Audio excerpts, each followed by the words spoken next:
钟了，怎么办？怎么办？怎么办呢？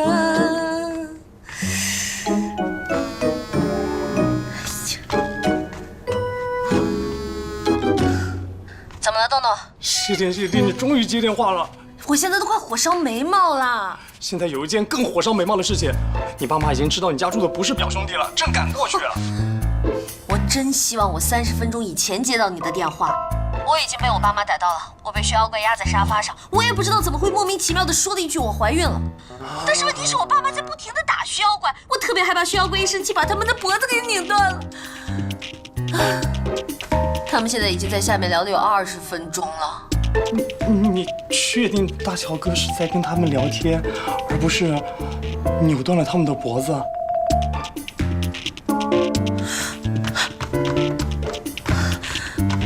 喂，田小姐怎么不说话了？你看到什么了？田小姐，难道是尸体？哇，比看到尸体还要劲爆！你慢用，好香啊！是吧？真是好茶太好了，太呀！好了，我喝喝看啊。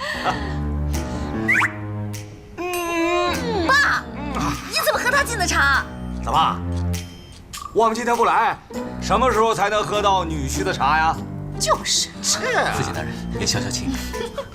算了，老田，我看呀，今天有点晚了，我们先回去吧，改天再和女婿谈谈婚事该怎么办啊？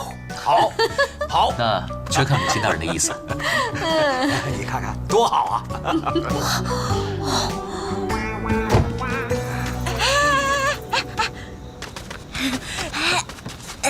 妈，邱女士，其实我俩这会儿正闹分手呢。你闭嘴！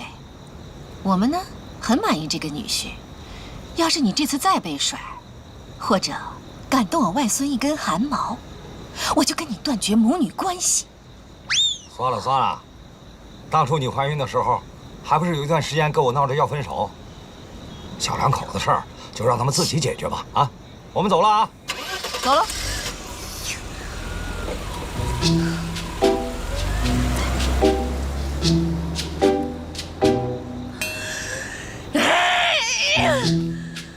我为什么要说我怀孕了？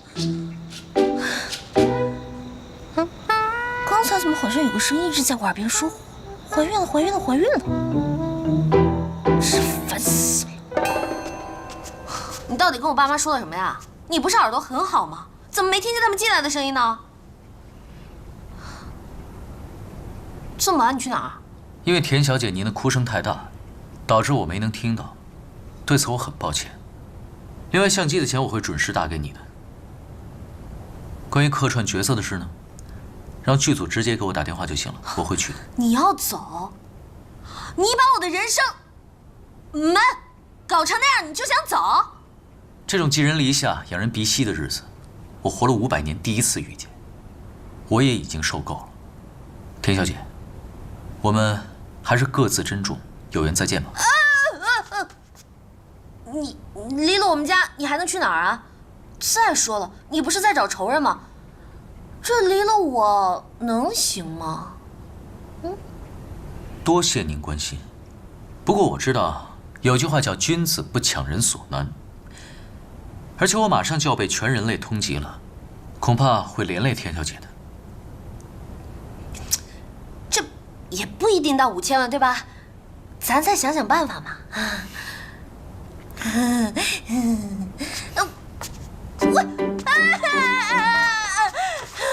你不了解邱女士啊，她只要一生气就不会让我叫她叫妈了。而且她说断绝母女关系，真的不是说说而已啊！她的脾气跟我外公一模一样的。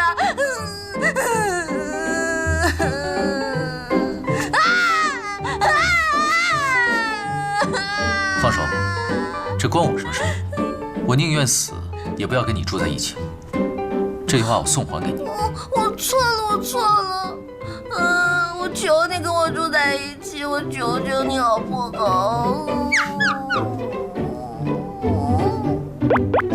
你是真的想让我留下来吗？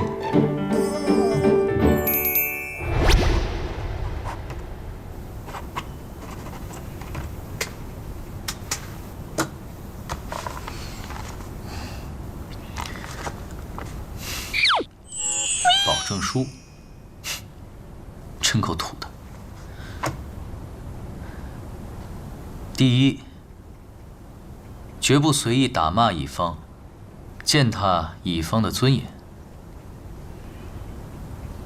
第二，积极热心帮助乙方寻找仇人，而且绝对不逃避责任。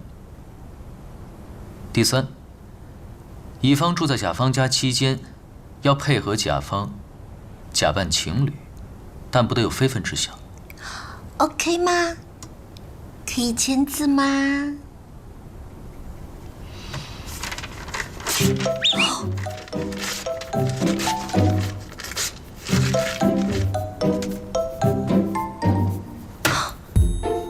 你这人真的很小气哎！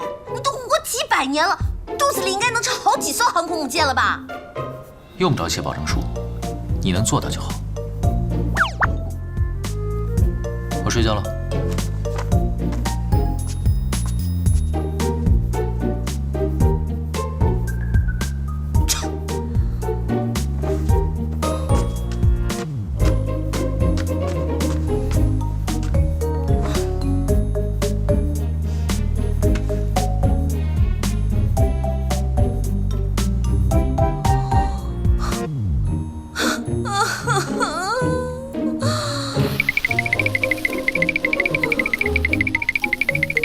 点击量的事情你再想想办法嘛。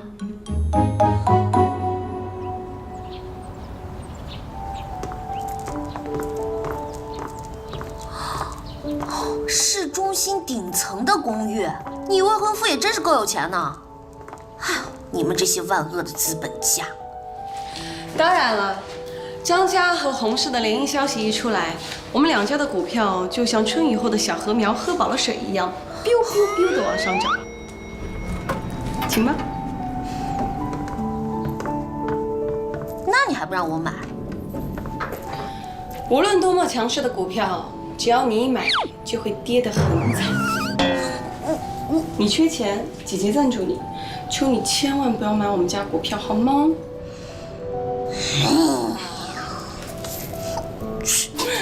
好啦。啊，你明星注意个形象啊！怎么就没形象了？你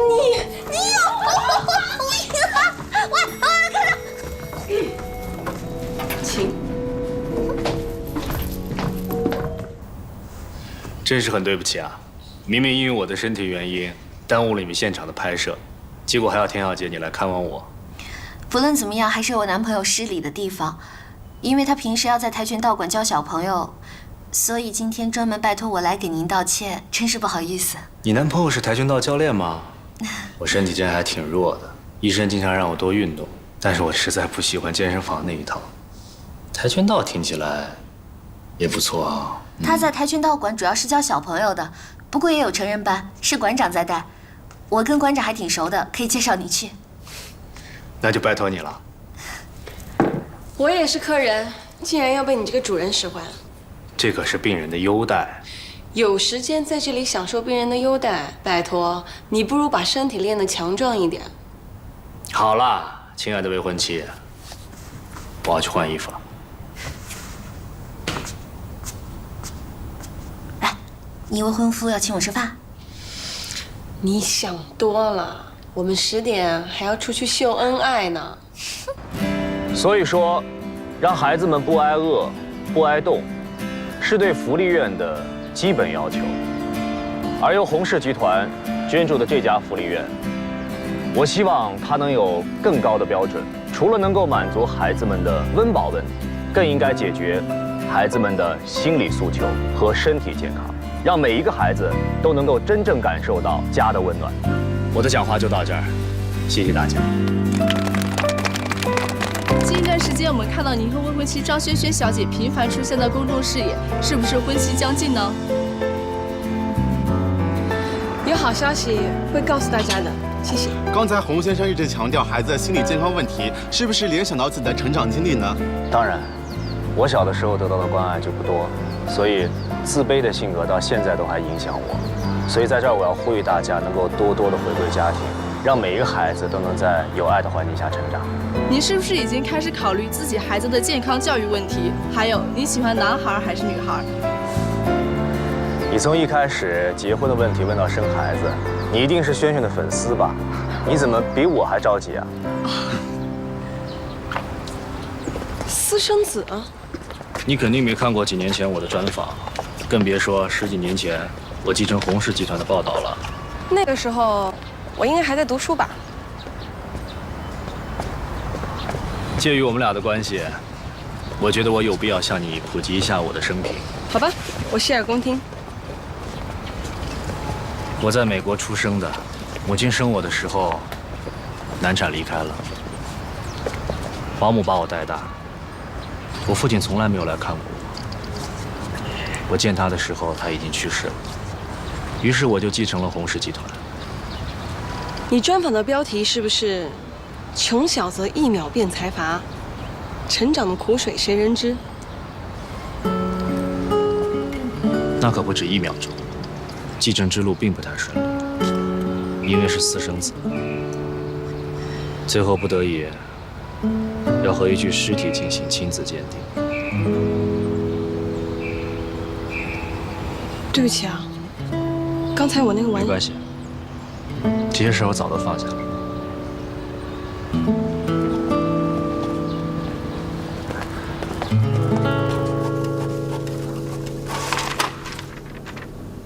叶老师，这是昨天的实验报告。好，谢谢啊。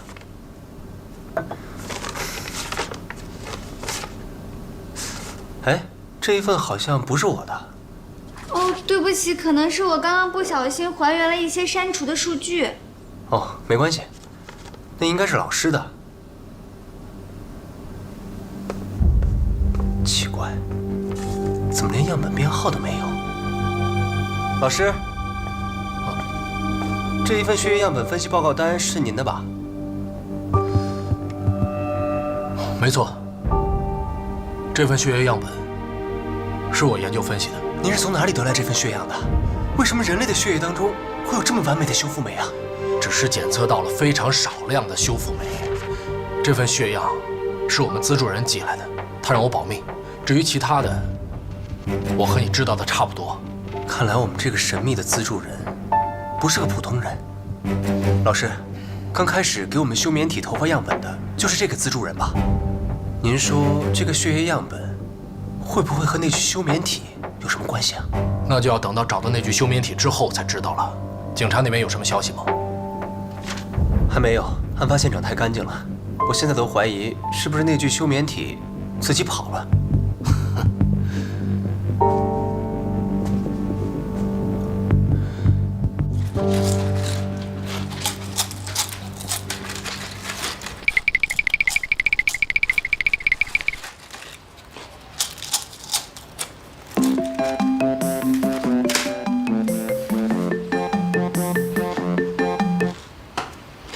晚上好，大宝哥，我有时间，有时间，有时间。你到底跟我爸妈说什么了？你都问了无数次了，真的没说什么。他们只是让我改口叫父亲母亲，就这么多。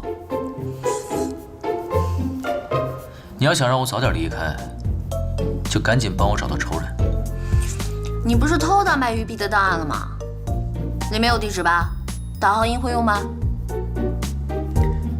那家人搬走了。啊？警察局的系统里有每个人的信息，只要知道名字，找一个人应该不难。不过你应该要证明的是你的确在找试探的亲属吧？什么？你让我跟小燕和好，在她面前秀恩爱？你没事吧，大哥？你不觉得这要求很过分呐？反正也不会更坏了。上次车祸后，没人再追究你被拒婚的事了。假如我的身份被曝光，你顶多也就是个被妖怪欺骗了感情的可怜女人。现在你爱得越深，以后就能博得更多的同情。但你也知道，前几天我还在他和同事面前被叫了一身，丢死人喂！我告诉你，你一旦在他们面前低下了头，可就再也抬不起来了。你想清楚。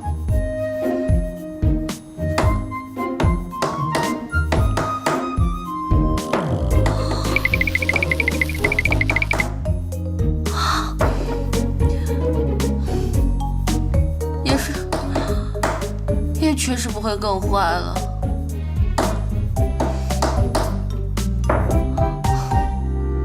那我怎么做呀？首先，完善我的个人信息，美籍华人，有真实的出入境记录。另外，一只橡胶球掉进井里，在触底的一瞬间，还有一次反败为胜的机会，利用坠落的力量狠狠地弹起。所以田径之，你已经触底了，不要再扮演被抛弃、被同情的角色，也不用在相遇后难堪地躲开，尽情地去秀幸福，高调到让人眼红，让他们知道你现在有多好。除了狠狠地弹起来，你没有任何退路。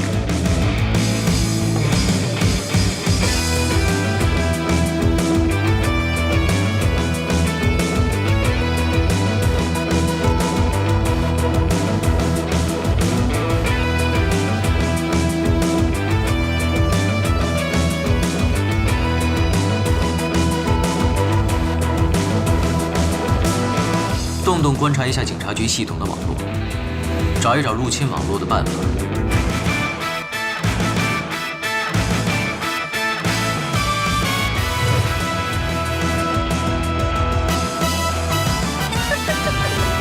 田静之，像个无坚不摧的女王一样，站在前任面前的感觉，还不赖吧？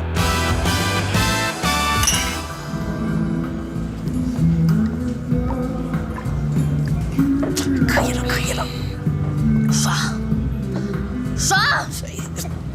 田小姐，你少喝点儿，小心被狗仔拍到臭表情。没关系，今天姐给你们表演挖鼻孔。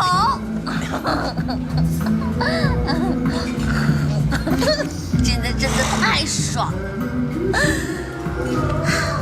没想到，原来从井底弹起来的感觉这么爽。别蹭到我身上，好吗？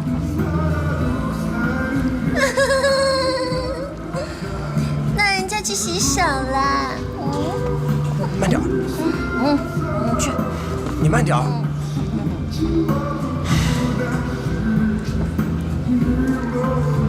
警察局的系统，你能黑进去吗？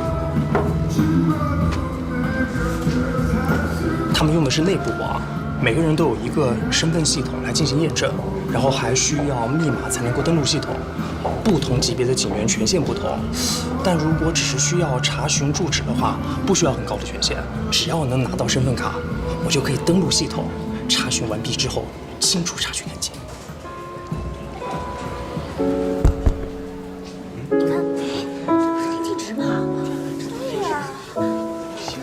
也许你我之间不曾有感觉，或是一瞬间花开花谢，那又是谁先动了心，让喜悦变作小心，热情变作贪心。也许你我之间存在过错觉。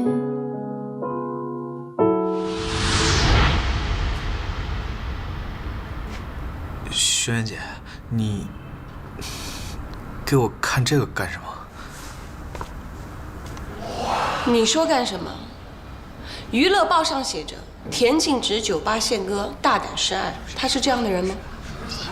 全世界的女人在热恋的时候都可能智商为零，唯独她是智商飞涨的奇葩。你不觉得自从她莫名其妙的多了一个男朋友之后，这里就已经完全失调了吗？大家好，这些啊都是我男朋友请大家吃的，大家千万不要客气，一定要多吃一点啊！对啊。来来来，大家赶紧过来吃吧。这个送我，给你。好吃。东东西来了。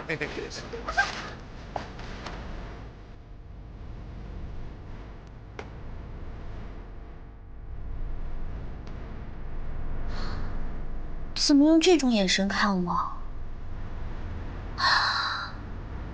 你也觉得姐姐的皮肤变好了是不是？真的是没有办法。你没有听说过吗？蒸浴在爱河里的女人，有一半会被淹死，这还有一半呀，就像泡了牛奶浴呢。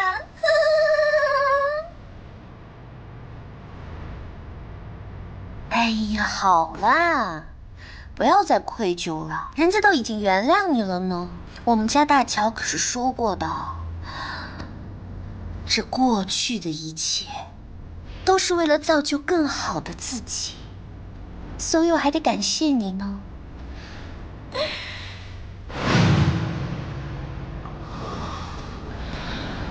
而且这个男人现在就住在小直家。怎么可能？是啊，怎么可能？所以你一定要把他的底细给我查清楚了。据我推测，8成是一个趁虚而入的情感诈欺犯。好，放心交给我。张小姐，我特别喜欢你，我是您的粉丝，能给我签个名吗？只要签名，不要合影吗？那我能否跟您合个影呢？当然。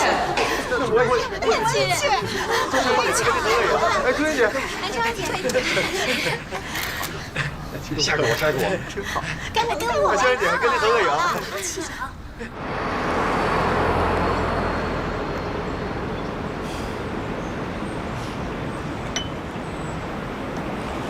如果没有记错，分手3年，你这是第1次主动约我出来。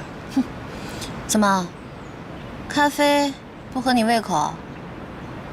我看到报纸上说你最近交了一个不错的新男友，所以我在想，你到底是来炫耀的呢，还是想跟我旧情复燃啊？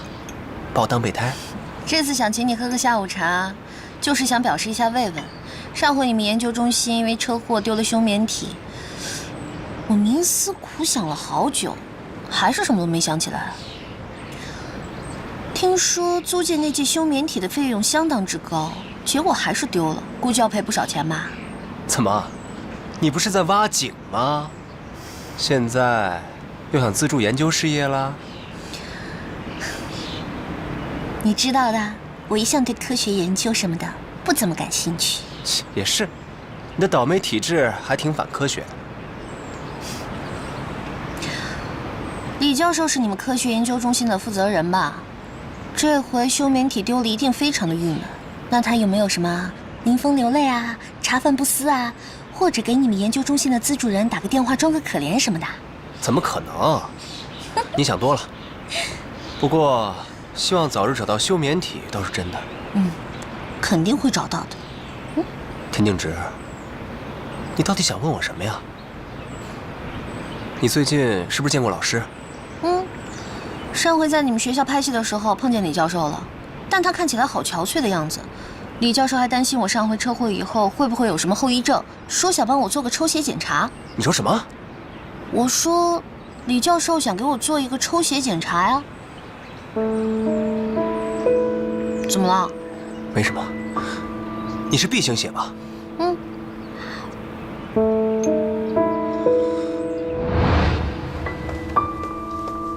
叶老师，我给你买了杯咖啡。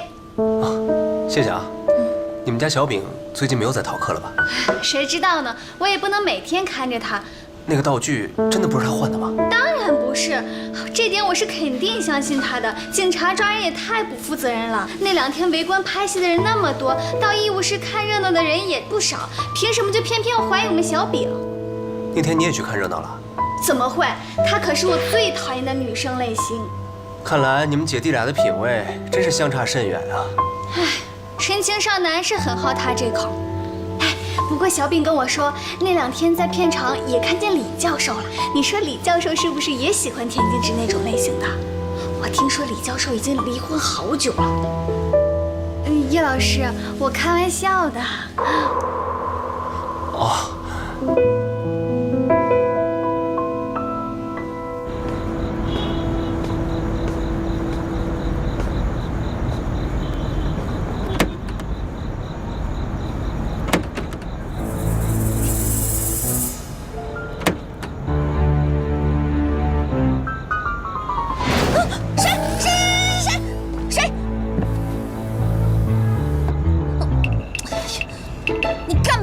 吓死我了！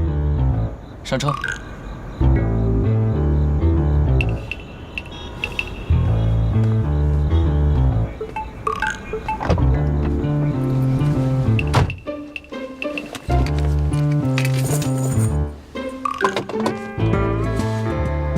鬼鬼祟祟的，差点被你吓出心脏病。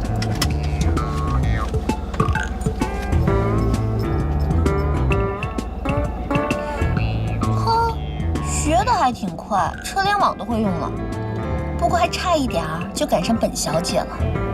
没办法，天赋异禀。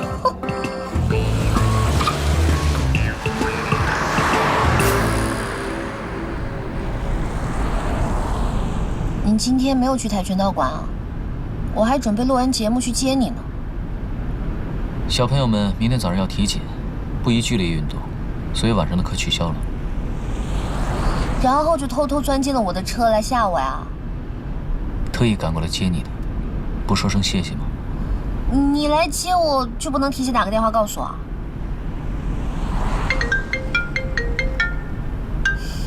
干嘛？你不是让我给你打电话吗？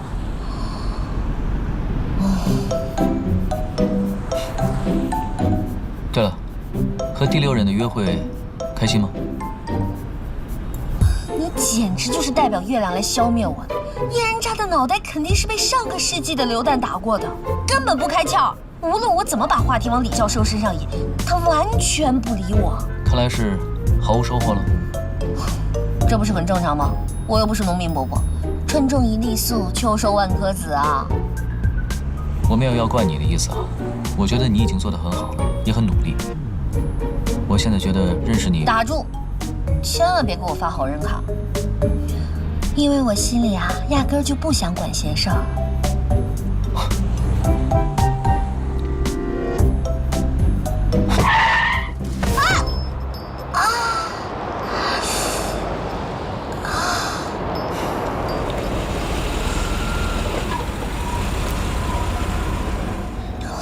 我看一下，疼不疼？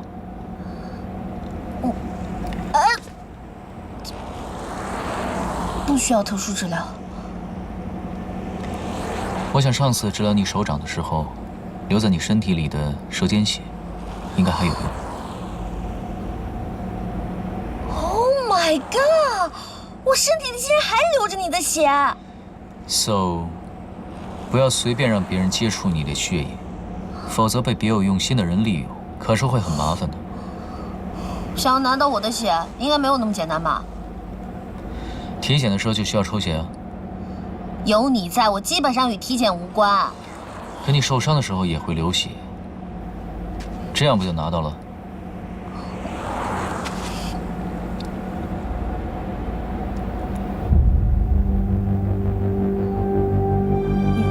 你这什么表情啊？上次李教授说要给你体检，是不是？可我拒绝了。第2天你就受伤了。你是说李教授？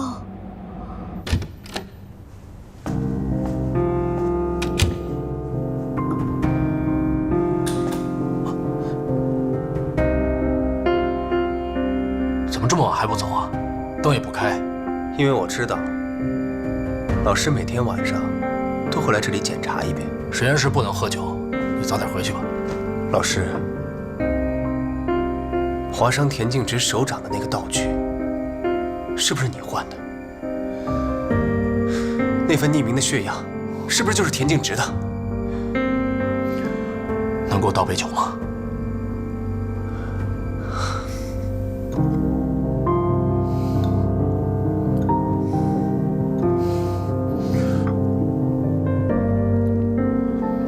你说的都是事实。为什么？为什么要这么做？我们研究中心成立10几年，虽说有一些新的发现，但是一直没有重大突破。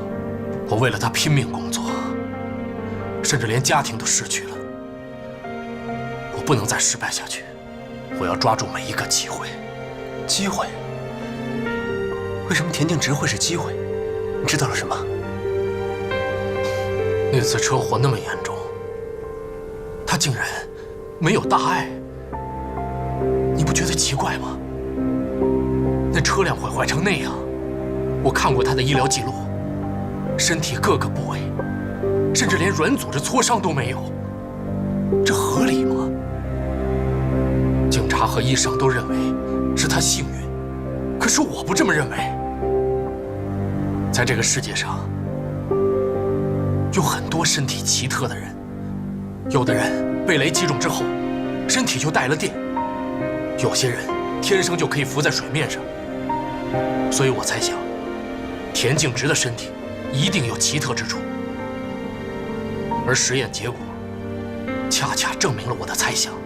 可惜检测到的完美修复酶太微量，就算把田径直全身的血液都抽干，也无法进行有效的提取和研究。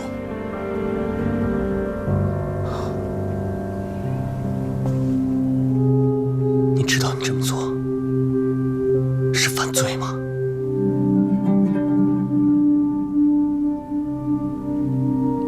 我知道，对不起，对不起，我不配做你的老师。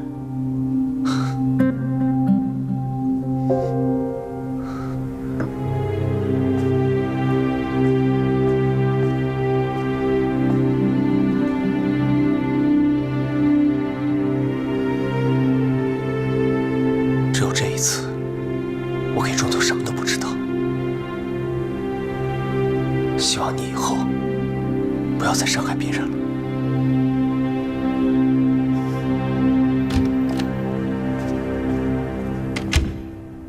所以你的意思是说，李教授他们也发现了我受的伤和车祸现场不匹配，所以才想要研究我的鞋里到底有什么不同。他现在也许已经知道了，实验用的休眠体苏醒了。哦，那怎么办？徐教官，我们先躲一下。啊？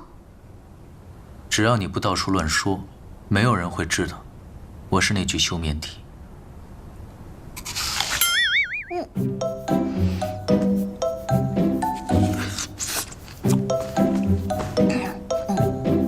保密级别为 S。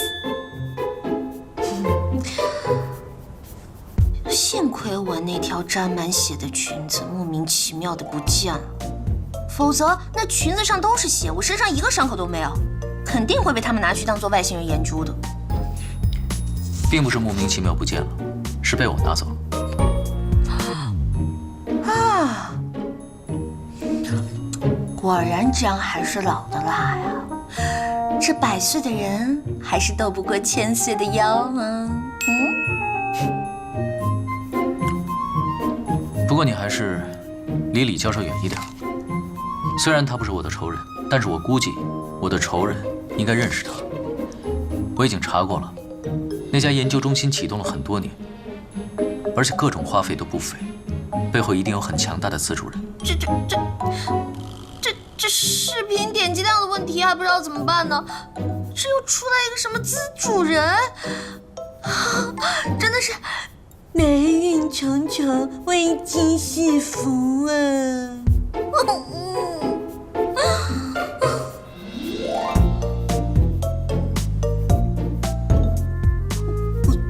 徐耀哥，这视频点击量涨得好快啊！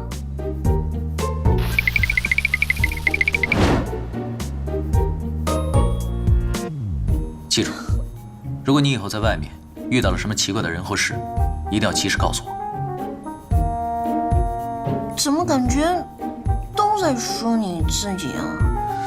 田径直。好，那我就没有隐私了。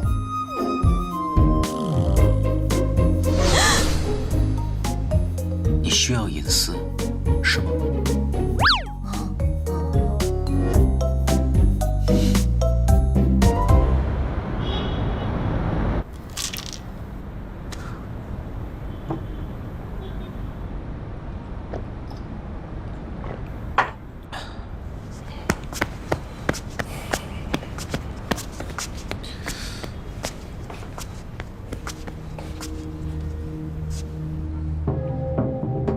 医学院、牛排店、森林公园、拍卖公司、胜利小区、杂志社、广播电台、寿司店。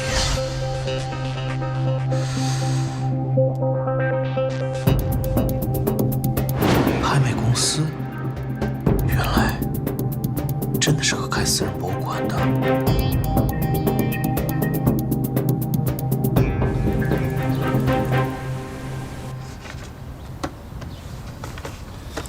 大小哥，昨天一共有2次通过搜索大小哥的名字进入网页的访问记录 ，IP 地址呢，一个是金明公寓，有钱人；另一个是山顶的花园别墅。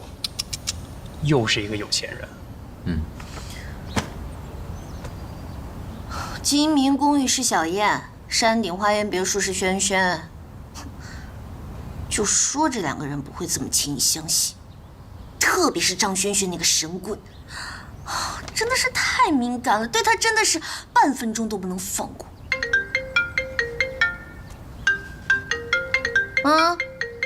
这家伙跑得简直比曹操还快。喂，我自己亲爱的好朋友，怎么啦？吃饭？好呀好呀，跟你未婚夫一起，好呀好呀好呀好呀！哎呀，我下午的戏终于有时间的了。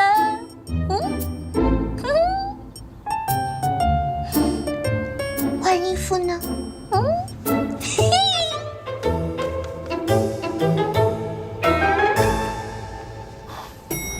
想吃肉，来个沙拉，然后再来一杯热饮。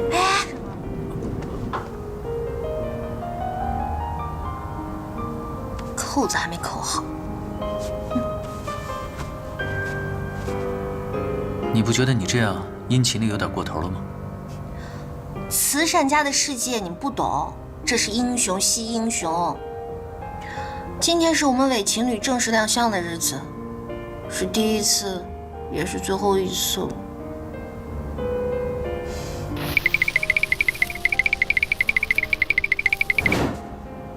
别想那件事了。你头发有点乱了。哪里？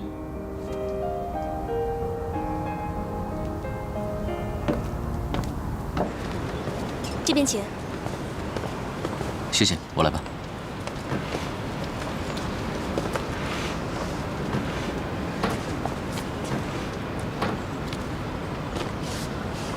轩轩，洪先生，介绍一下，这是我男朋友薛林强。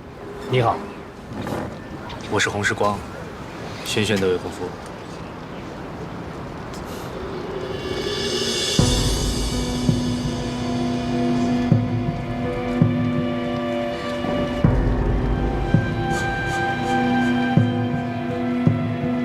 洪先生，你手心里都是汗，心率也很快。平时应该畏寒、食欲不振、全身无力，受到了惊吓，还可能会出现惊厥无力。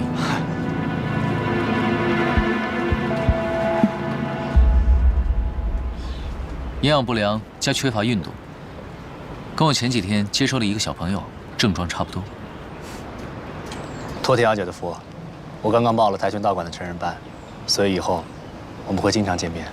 太好了，如果有需要的话，可以随时找我。打扰一下。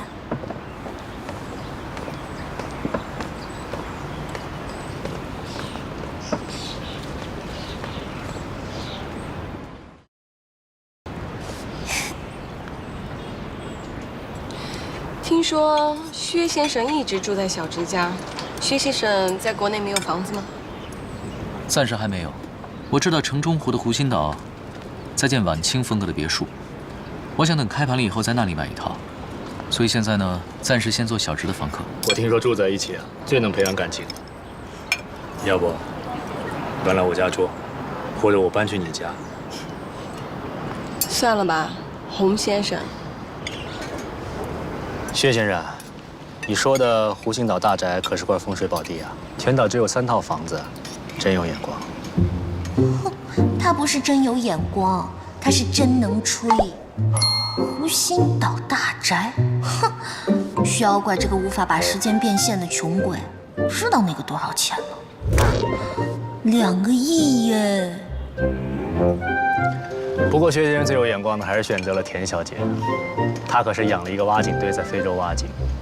我做的慈善都是在镜头前，田小姐是默默在背后，所以田小姐是我最欣赏的那种慈善家。你竟然知道？当然，好事也会出门。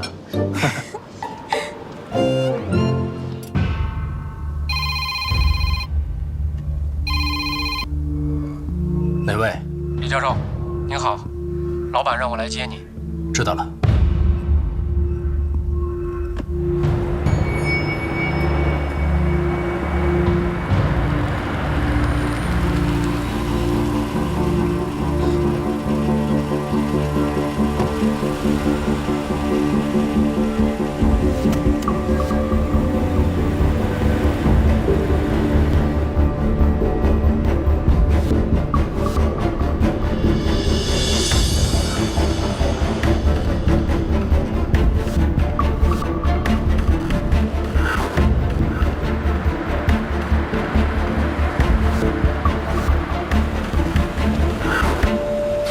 所以说，让孩子们不挨饿、不挨冻，是对福利院的基本要求。吴先生你好，近一段时间我们看到你和未婚妻张萱萱小姐频繁出现在公众视野，是不是婚期将近呢？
还真是张萱萱的脑残粉啊！她现在是你最爱啊？不是，我的最爱是凯瑟琳·赫本，她在我心中的地位没有任何演员可以撼动。她跟奥黛丽·赫本什么关系啊？美国人和英国人的关系。这2个国家的人我都不熟，不过明天我要去跟中国人张萱萱见面，去她未婚夫家探病怎么样？要不要去见一见你的女神呀？我没时间。也对，你现在应该抓紧时间，好好想一想，你是要去亚马逊丛林呢，还是要去非洲大草原呢？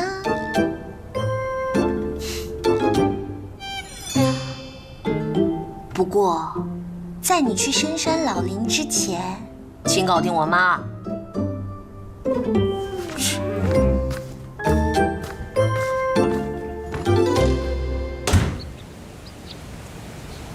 老板，视频的点击率已经超过2000多万了。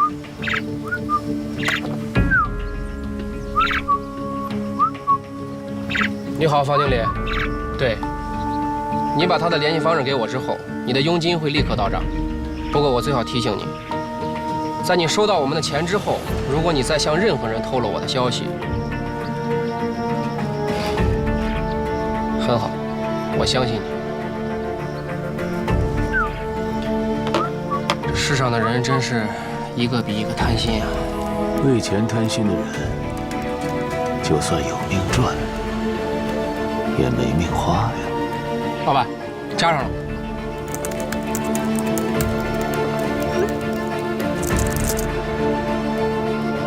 他问我们打算出多少钱？他要多少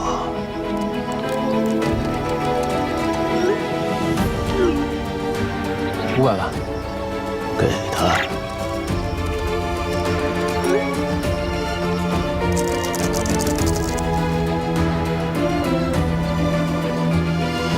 老板，我是觉得我们是不是答应的太干脆了？他会觉得有讨价还价的余地啊。等。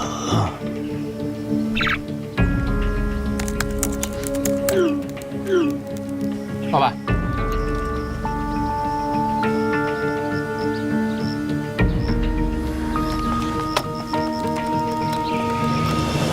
他说当然有。如果怪物把咱们杀了，他会惹祸上身。问他们到底卖不卖？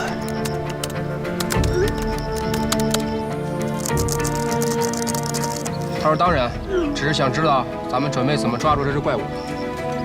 我们碰到了一只好奇的猫。好奇过了头啊！如果他怕惹祸上身，就不应该问这么多问题，倒是像是在拖延时间。难道是对价钱不满意吗？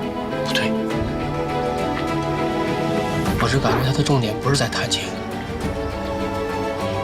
难道他没有清晰版的视频？那他为什么要指定买家，而且还拖延时间？除非到了，他在定位。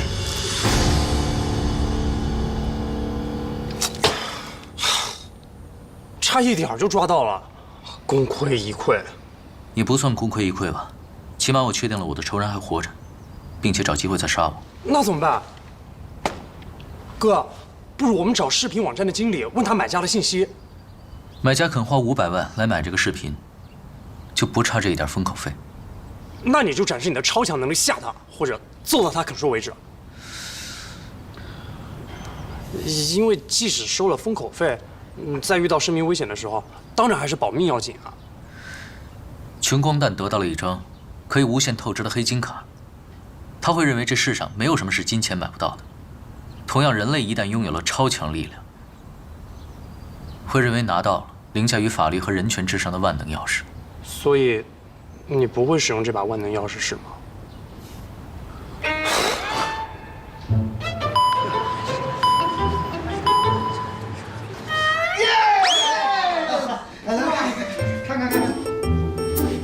哇，太厉害了！不得了，可以。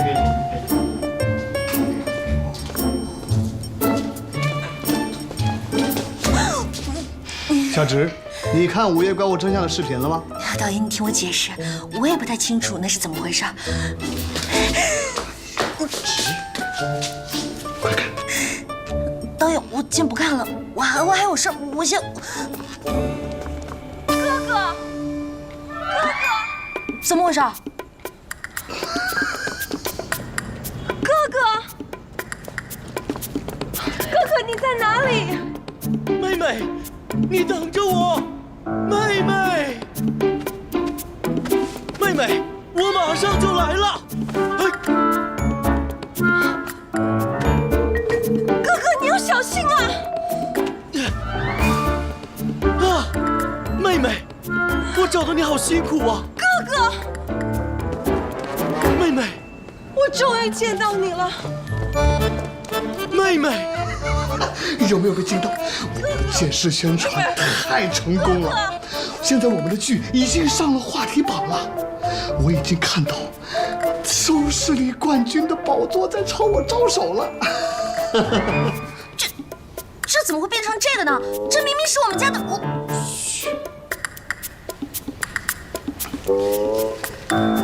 小智，就属你最乖，又不会乱说话，所以我就只告诉你，我们本来想联系视频网站，想在《午夜怪物》清晰版视频发布前投入我们的宣传广告，可是那个视频网站的经理告诉我们，他们没有收到清晰版视频，所以我们一拍即合，模仿那个视频，剪了一个宣传片。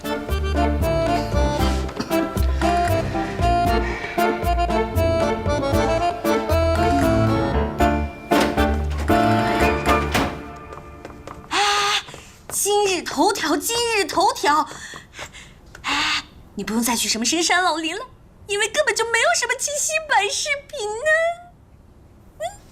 早就知道了。田小姐，这件事儿我也有份参与哦。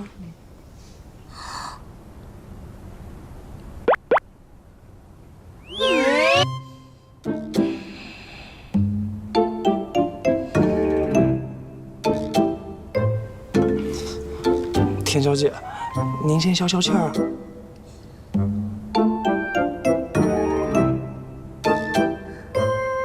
这2天看我害怕的样子，是不是特别解气呀？不是，是大乔哥不让我告诉你啊。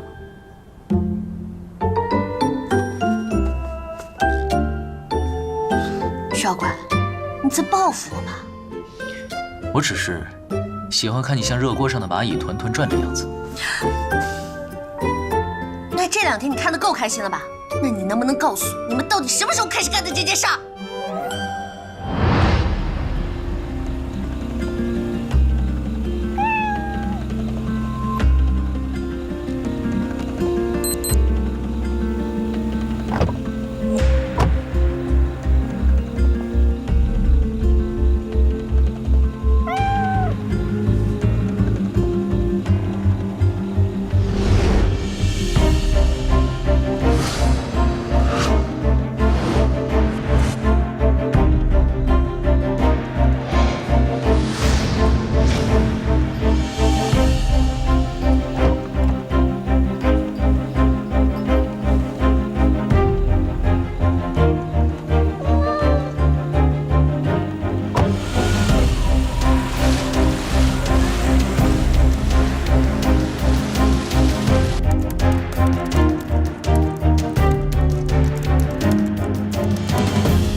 东东，我是薛灵桥，有时间帮个忙吗？我有时间，有时间。虽然没能确定位置，但起码证明了那个人不希望我暴露在公众视野中，而且他财力强大，随时等待捕捉我的机会。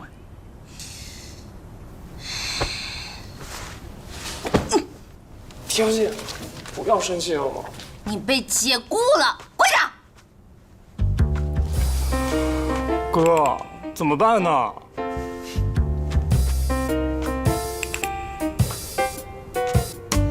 你干嘛惹他生气呢？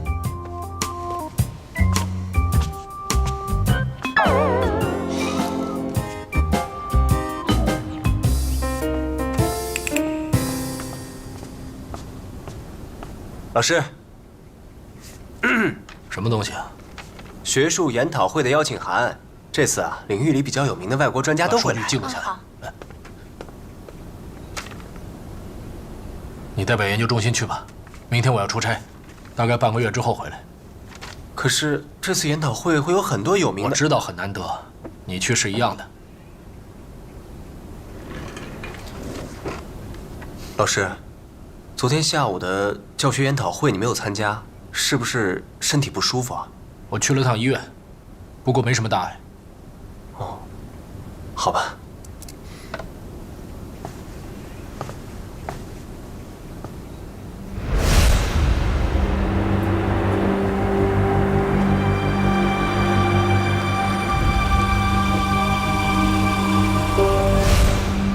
老师，你说谎了，你到底在隐瞒什么？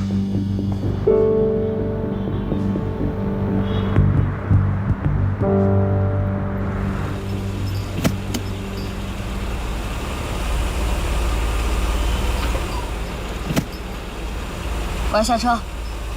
等我把车停好。等你停好，戏都要杀青了。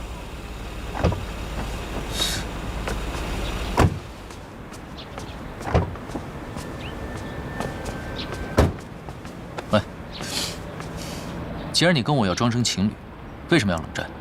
大哥，你到底有没有谈过恋爱啊？情侣之间当然要吵架冷战啊。没谈过。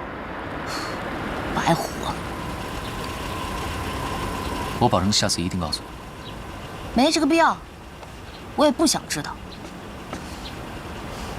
今天你拍你的，我拍我的，谁跟谁讲话，谁是小狗。哎，位置要不要停啊？不停给我停啊！是不是听不懂中文？我要跟你讲话啊！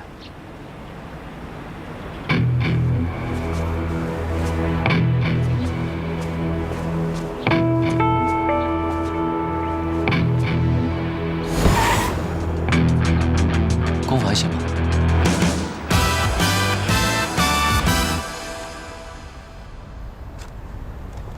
请。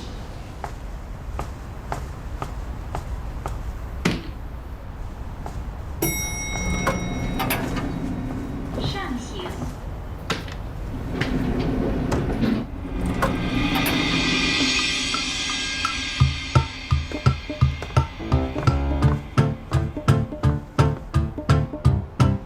你们在这儿等着吧。几层？顶层，谢谢。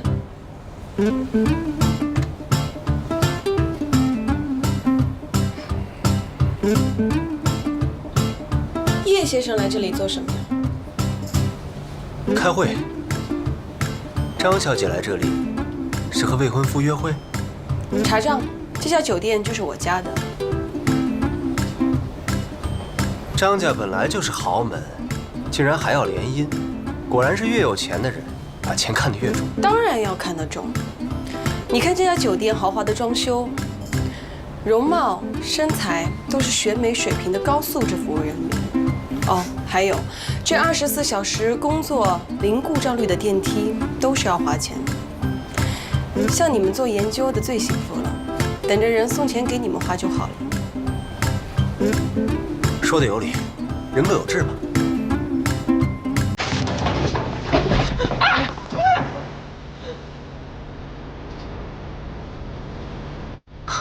这就是你们的零故障电梯啊！拆了这个电梯，笑什么呀？我在笑，命运真是奇妙。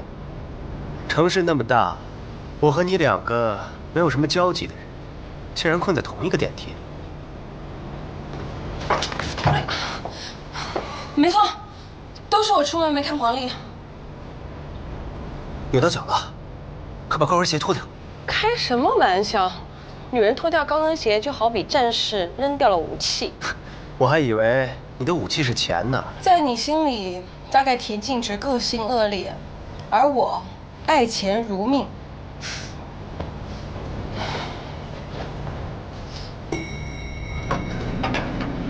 张姐，你没睡吧？没事。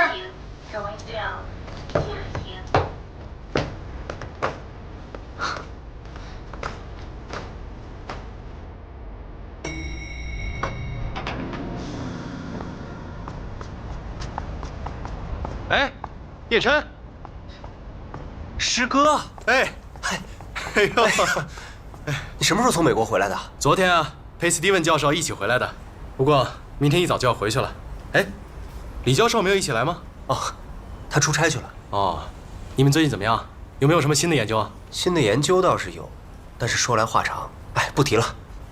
你们做的那个人体冷藏技术有什么新进展吗？哎，原地踏步走。要是人体冷藏技术能像电脑待机一样就好了，在极低的温度下保持细胞的活性，需要的时候按一下按钮，随时都能重启。你这个比喻有意思，不过按钮也很关键。按钮啊，其实就是反作用力，就好像被晒干的海带，在水里泡一泡，膨胀起来，就像复活了一样。当然了，海带是个很不恰当的例子，因为它不是真的活过来。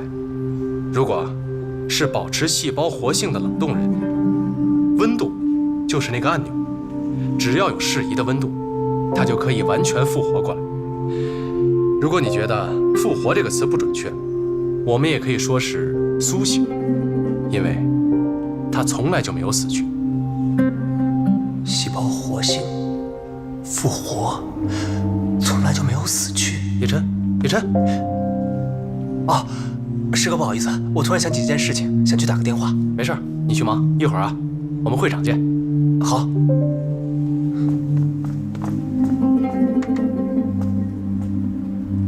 被放干血的休眠体，检测头发细胞的活性。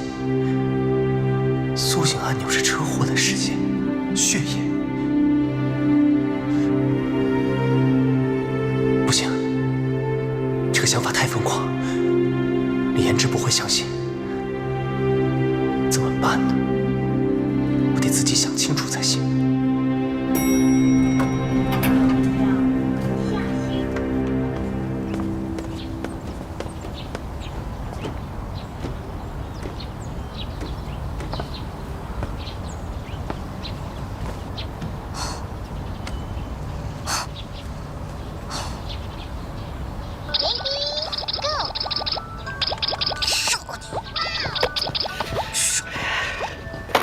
小芝，我给你商量个事儿啊。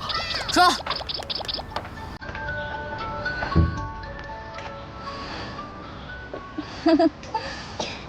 导演，你说。是这样的，咱们不是说好了吗？让大乔客串这场戏，但是他这个终极大 boss 这个形象实在是太棒了。我跟编剧商量了一下，打算让他加一场跟女主角互动的戏。那终极大 boss 不是来拆散男女主角的吗？要跟女主角加什么戏啊？这个终极大 boss， 这个邪恶的对待女主角，就是看起来吧，像亲热，其实不是亲热。吻戏？哎呀，其实呢，对，这是演戏。你是一个敬业的女演员啊，为了咱们电视剧的播出的精彩，你一定会非常愿意的，对不对？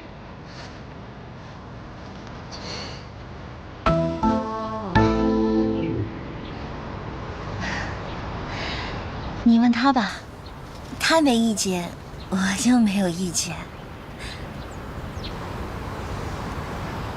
怎么了？你们吵架了？他生气会很久吗？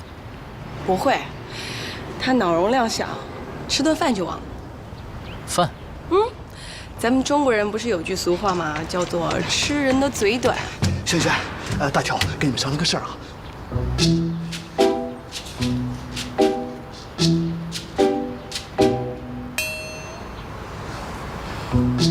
就算薛妖怪答应了，萱萱也肯定不答应。我自己了解他。好 ，OK。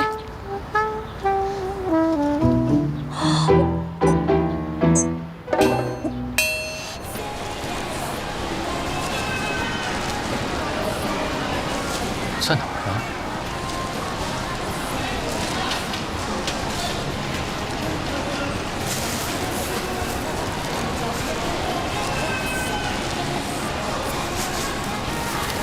都是脸，要买哪种？小伙子，不知道买哪一种了吧？不要买炖银耳的梨。炖银耳的梨啊，那当然是雪梨了。不要买错了，回家挨你老婆的骂。谢谢啊。不谢不谢。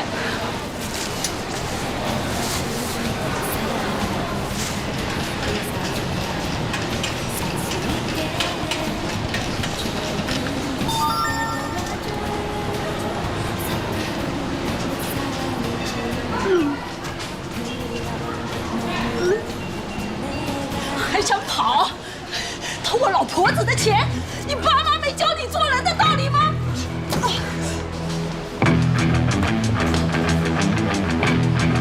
快啊，双管齐射。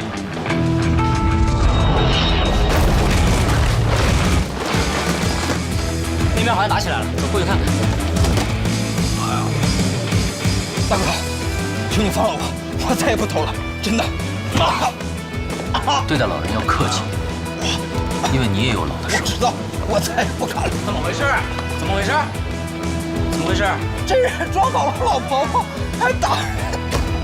快报警！快报警！这边有人在打架！救命！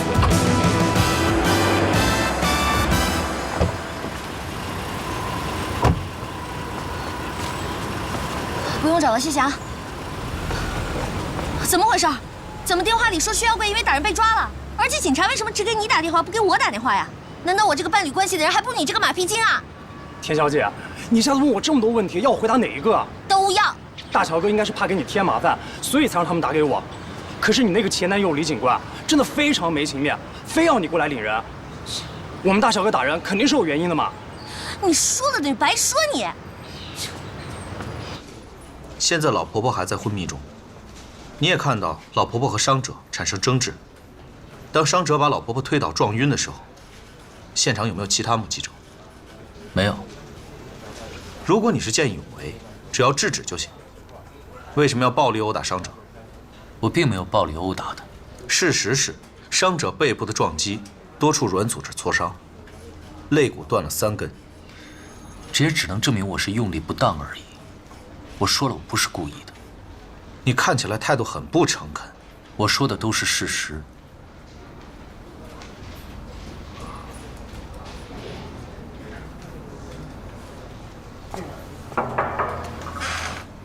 小云哥，先出来一下。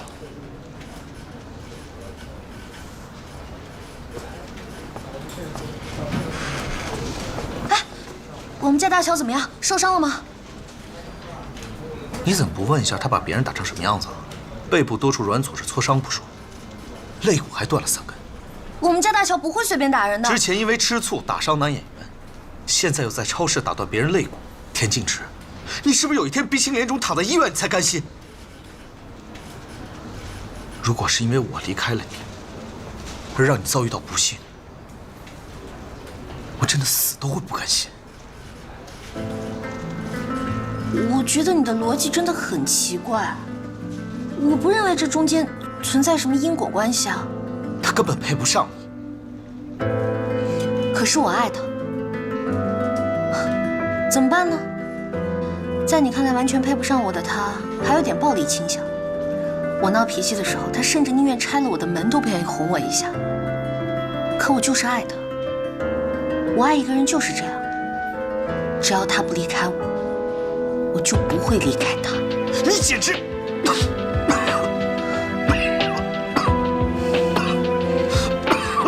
怎么突然咳成这样啊？瘦的一把骨头，工作这么拼也没见发几个奖金啊！你去叫保释金，把那家伙带走。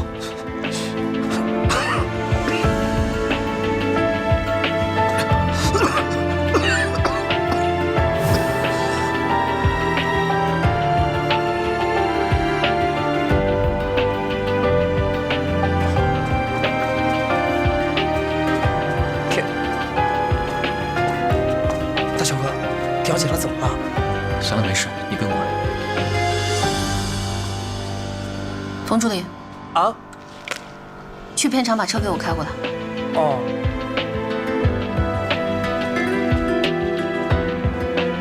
你就不能忍耐一点吗？你有没有常识啊？遇到这种事情打电话报警就好了，你干嘛要把别人肋骨打断啊？如果在你发生车祸以后，我只是报警的话，你也不能站在这里给我讲这些大道理。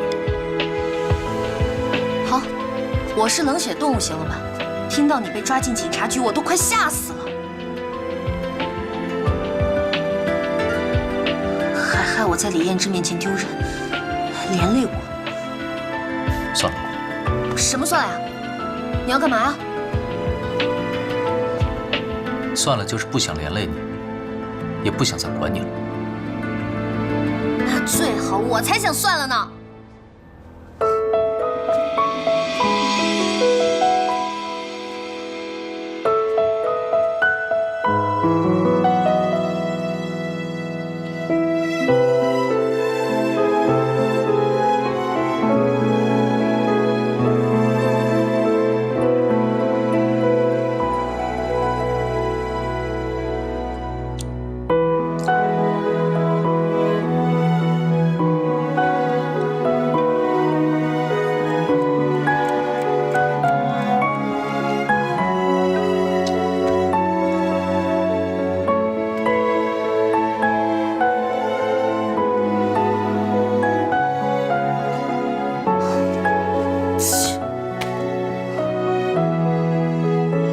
管你，最好永远别回来。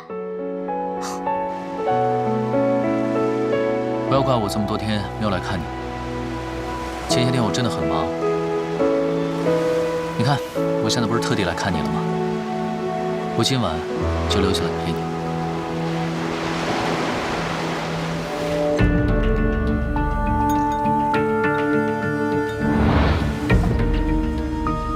这是那只怪物的血液。我和你见面，又把这么重要的东西交给你，没有什么想问的吗？你想让我做什么？当初我选择资助教授做研究，不只是看中了教授的能力，最重要的是一个慈父的爱女之心。我们一直是各取所需，这一次当然也是。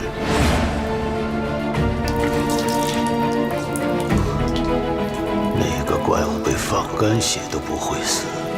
你要利用这只血液找出彻底杀死那个怪物的方法，还有它长生不老的秘密。记住，不要太好奇那个怪物的事，好奇的人一般都不会有什么好下场。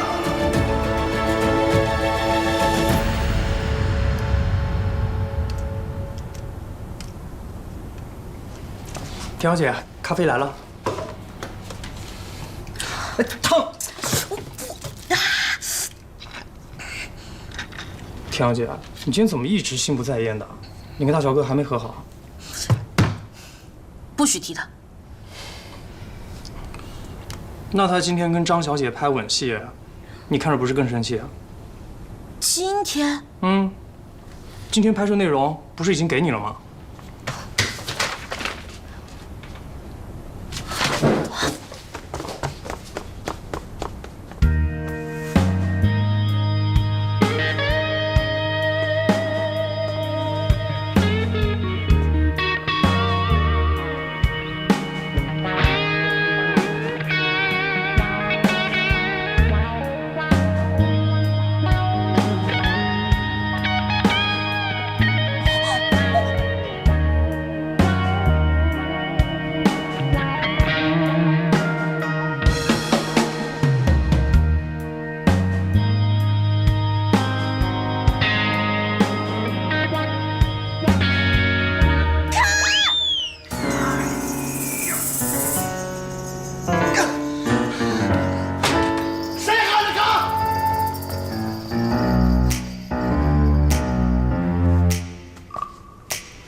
你捣什么乱呢？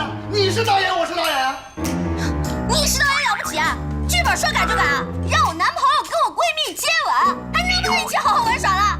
我不管，不能是真亲，给我借位，否则我砸烂你结界！陈天志，你吃错药了！对不起，对不起，导演，我喊错了。继续。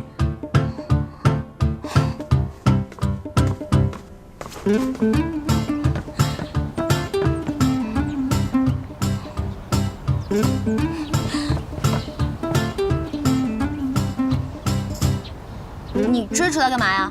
你女生在里面。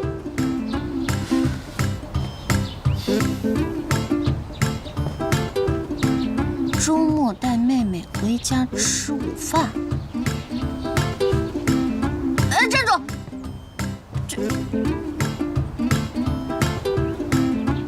昨晚你去哪儿了？我去了哪儿？好像跟你没什么关系吧？我是你女朋友，又是女明星，你现在一举一动都可能会给我带来麻烦。那你立刻宣布跟我分手不就好了吗？徐耀辉，你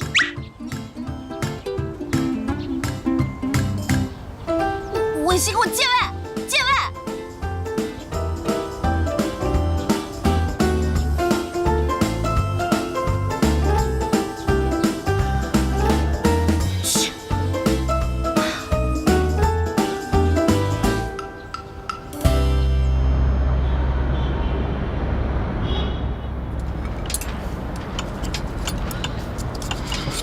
下下周拍角色封面，你这样化悲愤为食欲，没问题吗？我是真的饿。你最近到底跟大乔在闹什么呀？到底是谁的错啊？当然是他的错。一大早不知发什么神经去超市买东西，然后打伤人，还害我在小叶面前丢脸。你没搞错吧？你们家大乔去超市买东西是做给你吃的，菜单都是我列的。这么体贴的一个男人，你到底在抱怨什么呀？不会吧？他可是黑暗料理小王子啊！坦白吧，你到底是担心怕在小叶面前丢脸，还是在担心他呀？谁担心他了？他都能打断人肋骨了，有什么好担心？那你甩了他不就得了吗？反正等着接手他的女人从这儿都排到了江边。不得不说，你们家大乔的唇形还真是传说中的接吻唇。只不过吻技嘛……喂，不要逼我跟你绝交啊！真的生气啦？好啦，不逗你了。拍吻戏我 OK， 你们家大乔呀，为你守身如玉，很纯情的要求借位。不可能吧？他可是你的粉丝，网民都叫保镖团长的。你们家大乔加入了我保镖团粉丝会了？嗯，还交了会费啊。好，那我给他打折。还以为你会给他免费。不会，我是守财奴，你才是善财童子。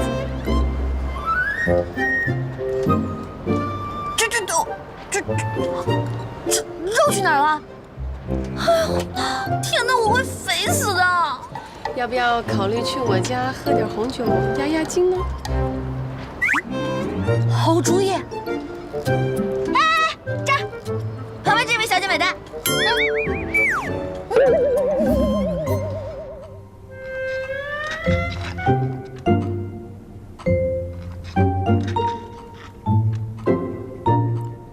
别担心，小乖，妈妈一下班就会来接你的。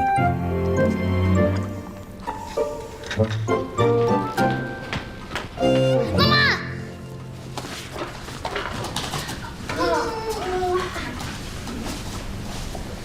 对不起啊，教练，今天又麻烦你照顾我们小乖到这么晚。遇到什么麻烦了吗？没有，我是临时加班，实在是麻烦你了。没关系，小乖一直很听话的。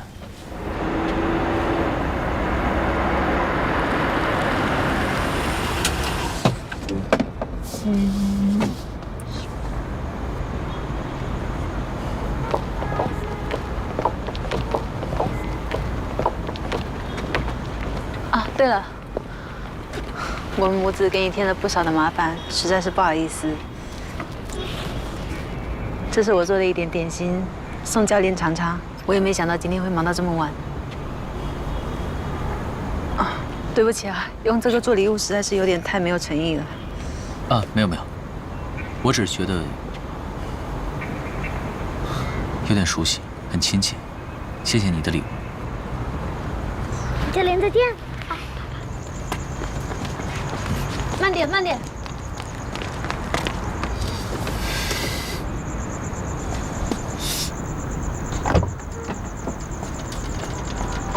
哥，你怎么在这里？那个女人是谁？你那么生气干什么？你说我为什么生气？你都已经有我和田小姐了，为什么还要到处勾三搭四？你胡说什么呢？